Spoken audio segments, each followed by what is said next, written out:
Hello and welcome students, আশা করি তোমরা সকলেই খুব ভালো আছো। জ্ঞানজ্যোতি কোচিং সেন্টারের পক্ষ থেকে তোমাদের সবাইকে আরো একবার স্বাগত।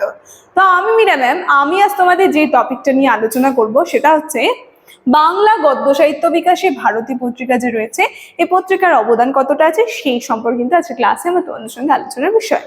ঠিক আছে, দেখো আলোচনার বিষয় শুরু করার পূর্বে আগে খুবই একটা গুরুত্বপূর্ণ ইনফরমেশন তোমাদেরকে জানিয়ে দিয়ে যাই। তোমরা যা যা ভাবছো এই সেমিস্টার আমাদের সঙ্গে অনলাইন ক্লাস বা নোটসের জন্য যোগাযোগ করবে, তাদেরকে বলে দিই এখানে দেখো দুটি নাম্বার দেওয়া আছে বোর্ডের কর্নারে, যে কোনো একটি নাম্বারের মধ্যে কল করে নিয়ে কিন্তু আমাদের সঙ্গে যোগাযোগ করে নিতে পারবে। তার সঙ্গে এই যে তোমাদের বিভিন্ন সেমিস্টারের যে কোর্স ফির জায়গাটা আছে একটু ভালো করে দেখবে। মেজর কোর্সের যারা আছো তাদের জন্য কোর্স ফি আছে 1199, আর যারা মাইনর কোর্সের আছো তাদের জন্য আছে 699। আর আমাদের কোর্সে যদি তোমরা অ্যাডমিশন নাও, যেটি সুবিধা তোমরা পাবে সেটা হচ্ছে এখানে তোমরা live classes, recorded classes, high quality notes, তার সঙ্গে 100% কম্পেনসেশন কিন্তু এখান থেকে পেয়ে যাচ্ছ। ঠিক আছে, এই ইনফরমেশনই দেওয়া ছিল। এখন আমি আলোচনার বিষয়ে চলে যাচ্ছি। দেখো প্রথমে বলেছে আজকে আমি যে টপিকটা নিয়ে আলোচনা করব সেটা হচ্ছে বাংলা গদ্য সাহিত্য বিকাশে ভারতী পত্রিকা যে আছে। ঠিক আছে, ভারতী পত্রিকার অবদান কতটা আছে সেই সম্পর্কে আলোচনা করব। এর আগের দিন আরেকটা ক্লাস কিন্তু করেছি আমি এই টপিকটার ওপর থেকে, ভারতী পত্রিকা সম্পর্কে আলোচনা করেছে। ঠিক আছে, সেটা দেখে নেবে। আর আজকে বাংলা গদ্য সাহিত্য বিকাশে ভারতী পত্রিকার অবদান কতটা আছে সেটা নিয়ে কিন্তু আমার আলোচনা।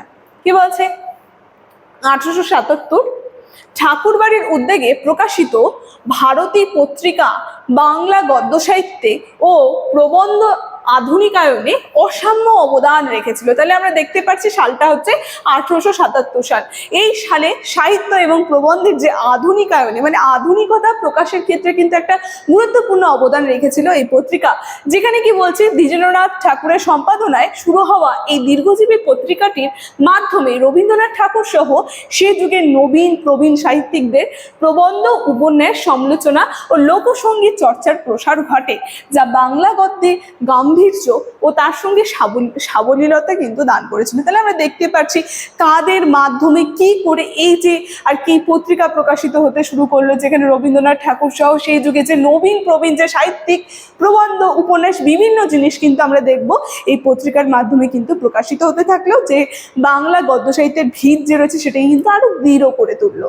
ঠিক আছে, এরপরে আমি পয়েন্ট করে করে আলোচনা করছি এক এক বিষয়। দেখো প্রথমেই কি বলছে, প্রথম পয়েন্টই বাংলা গদ্যে ও সাহিত্য বিকাশে ভারতী পত্রিকার অবদান।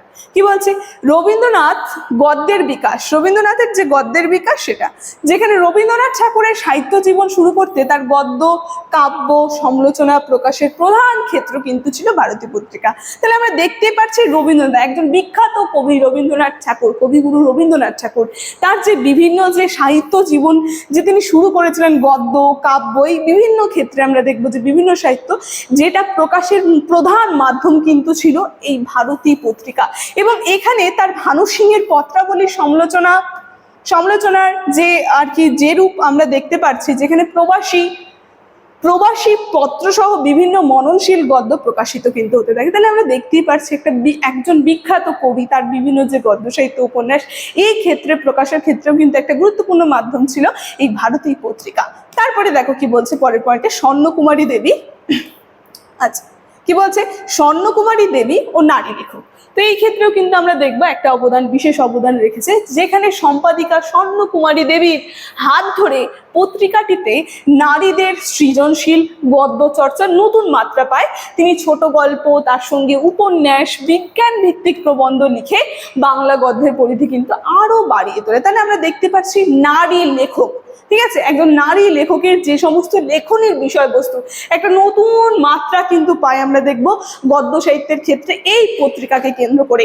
পরের পয়েন্টে কি বলছে, নতুন লেখক তৈরি। কি বলছে এখানে, যতীন্দ্রনাথ ঠাকুর, তার সঙ্গে দ্বিজেন্দ্রনাথ ঠাকুর, এছাড়াও বহু নবীন লেখকের আত্মপ্রকাশের ক্ষেত্র কিন্তু ছিল ভারতী পত্রিকা, যা বাংলা গদ্যের ধারাকে সমৃদ্ধ ও বৈচিত্র্যময় করে তোলে। তাহলে দেখতে পাচ্ছি নতুন লেখক তৈরির ক্ষেত্রে কিন্তু একটা গুরুত্বপূর্ণ আর কি অবদান রেখে গেছে এই পত্রিকা।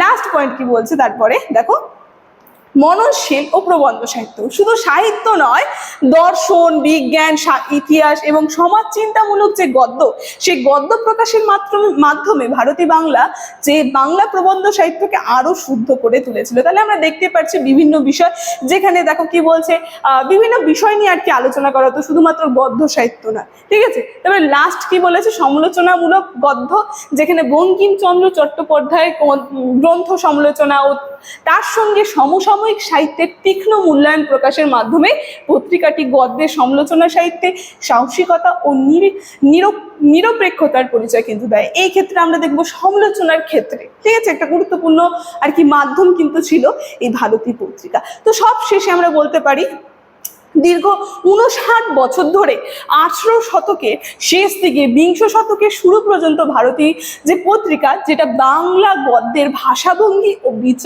বিষয় বৈচিত্র্যের আধুনিকতা আনয়নে অন্যতম মাধ্যম কিন্তু ছিল, যে অন্যতম মাধ্যম হিসেবে কিন্তু কাজ করেছিল। ঠিক আছে, তাহলে আমরা দেখতে পাচ্ছি বাংলা গদ্য সাহিত্য বিকাশে একটা গুরুত্বপূর্ণ অবদান কিন্তু রেখে গেছে এই ভারতী পত্রিকা। তোমরা প্রথম থেকে পারলে পরে ক্লাসটা একবার দেখে নাও।